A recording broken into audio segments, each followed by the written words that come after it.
खुश आमदीद और सुबह बखैर जनाब। हम बड़ी दुख, बड़े गुस्से और बड़े गम के साथ सिर्फ एक दिन पे महदूद रखते हुए नहीं, यौम इश्क़ रसूल सल्लल्लाहु अलैहि वसल्लम जो है वो कल पूरे मुल्क में मनाया जाएगा कि हम इस पर अपने रिएक्शंस जो हैं उसको शो करेंगे। लेकिन हम आज भी इसको डिस्कस कर रहे हैं क्योंकि आपको भी इल्म में होगा, फ्रांस के एक मैगज़ीन ने इसको पब्लिश किया है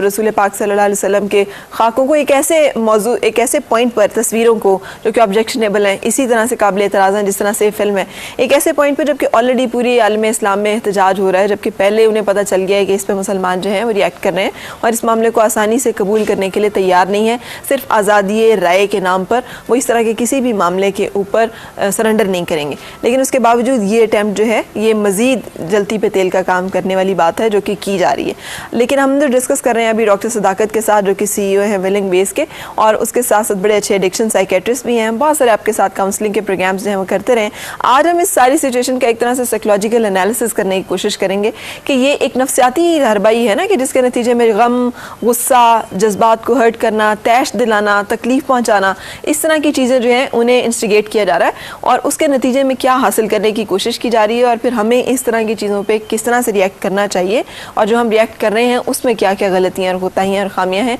ये हम डिस्कस करेंगे। मेरे साथ हैं डॉक्टर सदाकत। अस्सलाम वालेकुम। वालेकुम। कैसे हैं आप? मैं ठीक ठाक हूं। अच्छा, जैसे मैं आपसे बात कर रही हूँ कि अगर हम इस सारी सिचुएशन का साइकोलॉजिकल एनालिसिस करें डॉक्टर साहब, देखें एक तरफ पूरी दुनिया में अमन का पैगाम, हार्मनी होनी चाहिए, इंटरफेथ हार्मनी होनी चाहिए। 9/11 पे टेरी जॉन्स ने पिछली दफ़ा भी इतनी एक घटिया हरकत की कि कुरान पाक को जलाने वाली बात खुदा न खास्ता, फिर इस 9/11 पे ये दोबारा से, तो 9/11 जो है इन्होंने दिन बना लिया है जिस दिन के मुसलमानों को हिट करना है, टारगेट करना है और तकलीफ़ पहुँचानी है। देखिए, ये कुछ बीमार लोग होते हैं जो इस तरह की हरकतें करते हैं, उन्हें बदनामी का शौक़ होता है। आपको हैरत होगी कि दुनिया में कुछ लोग बदनामी का भी शौक़ रखते हैं और दूसरों को इश्ताल दिलाना, उन्हें तकलीफ़ देना और उसके लिए उनको तवज्जो मिल जाती है और सब लोग जो है उनका ज़िक्र करते हैं, तो वो इसे अपनी कोई कामयाबी समझते हैं। हालांकि ये तो बिल्कुल एक बीमार ज़हनियत की अलामत है कि कोई ऐसा काम करना जिससे कि करोड़ों नहीं, इससे भी ज़्यादा, यानी अरबों, यानी जिसे कहा जा सकता है दुनिया में मुसलमानों की तादाद 1.5 अरब के करीब है और इतने ज़्यादा लोगों की दिल आज़ारी का इरादा करना। अच्छा, आपको लगता है कि ये सिर्फ एक शख्स, अगर आप इसको देखें साइकोलॉजिकल, मैंने आपको क्या एनालिसिस की फॉर्म में, आपको लगता है कि ये सिर्फ एक शख्स के दिल में एक बात आई और सहमन उसने चले बना लिया और फिर उसने कहा चलो ये डाल देते हैं और फिर उसने इसकी ट्रांसलेशन की और फिर उसने वो भी डाल दी और फिर ये मुसलमान जो है वो रिएक्ट करना शुरू हो गए? Is it that simple? हाँ, मेरे ख्याल में कोई माकूल आदमी या कई दिमाग मिल के ऐसा काम नहीं कर रहे, बल्कि कहीं कोई उक्का दुक्का कोई शख्स जो अपनी ज़हनी बीमारी के अरूज पर होता है वो इस तरह का काम करके तवज्जो लेना। तो डॉक्टर साहब, बहुत सारे माकूल लोग जो हैं वो सिस्टम्स की सूरत में, ऑर्गेनाइजेशंस की सूरत में, इदारों की सूरत में तो एग्जिस्ट कर रहे हैं, मुल्कों की सूरत में, उनके सरबराहान की सूरत में भी एग्जिस्ट कर रहे हैं। और ख़ास तौर पर जिस मुल्क से ये शख्स है, वहाँ के सरबराह या वहाँ के जो लोग हैं वो जब आके इस पर एड्रेस करते हैं, तो मैं जो सुबह भी डिस्कस कर रही थी, उनका रिएक्शन हमें वो नज़र नहीं आता कि जिसमें वो सख्त अल्फाज में कंडेम करे और वाकई उनके लहजे से लगे कि वो ज़्यादा कंसर्न इस मामले पे हैं। उनका जो ज़्यादा कंसर्न था इस मामले में था कि इसके नतीजे में रिएक्शन क्यों ऐसे कर रहे हैं आप। चलिए ये तो ठीक है, गलत है, लेकिन रिएक्शन पे उनको ज़्यादा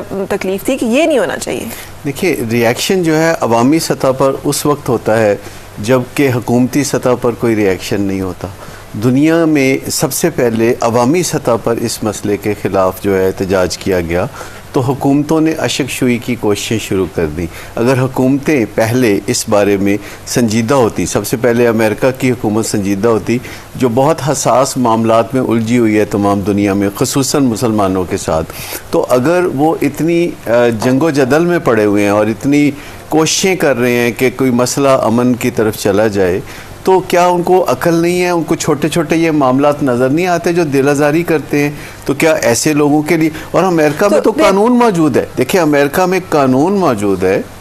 कि आप किसी की दिल आज़ारी करेंगे वो कोर्ट जाके तो आपको, इसका मतलब है जो अमेरिका में मुसलमान हैं वो उस कानून को इस्तेमाल करते हुए इन लोगों को अकाउंटेबल कर सकते हैं? अभी तक अगर उन्होंने कोई आवाज़ उठाई होती, देखिए आपने कोई खबर नहीं है कि अमेरिका के अंदर जो मुसलमान है, जो बहुत से वकला भी हैं, उनके लिए कतई कोई मुश्किल नहीं। अमेरिकन कानून में इस बात की गुंजाइश मौजूद है कि आप अपने हमसाये को या किसी शख्स को जिससे कि आपका इंटरेक्शन होता है उसकी दिल आज़ारी नहीं करेंगे। वहाँ दिल आज़ारी जो है वो एक बहुत बड़ा यानी मुजरमाना फेल है, जिसकी बहुत बड़ी सज़ा है। आपको पता है कि हद तक के इज्जत के दावे होते हैं, रेपुटेशन ख़राब करने के मामले में हाँ बहुत कुछ होता है, लेकिन आप देख लें कि उस लेवल पे कुछ काम नहीं हुआ। तो ये जो बड़ा सा सवालिया निशान है, अब फिर वो मुसलमान जो कि ताकतवर है, बाख्तियार हैं, या ऐसी ऐसी जगहों पे दूसरे ममालिक में हैं जहाँ पर वो इस तरह के लॉज को अवेल कर सकते हैं, उनको अपील कर सकते हैं, वहाँ पर फाइल कर सकते हैं वो केसेस, उनकी खामोशी, OIC जैसे इदारों की खामोशी, सऊदी अरब और ऐसे बहुत सारे और इस्लामी ममालिक जहाँ पर अभी तक खामोशी का रवैया जो इख्तियार किया गया, उनकी खामोशी। देखिए असल में ना हम ये सोचते रहे हैं कि ऐसे मौक़ों पे सो मोटो नोटिस लेना चाहिए हुकूमतों को, इसमें भी कोई शक नहीं कि नताइज को मद्देनज़र रख के और साबका जो वाक़यात हुए उसके बाद जो दुनिया में हुआ, बदअमनी पैदा हुई, और फिर उस बदअमनी की जद में तो बेकसूर आते हैं ना, उस शख्स को तो वो तो छुप जाता है, एक बार करके कोई बंदा ऐसा गुस्ताख जो गायब हो जाता है, छुप जाता है, फिर वो तो सामने आने की जरूरत नहीं करता ना। लेकिन जो लोग फिर बेगुनाह भी बीच में होते हैं, जो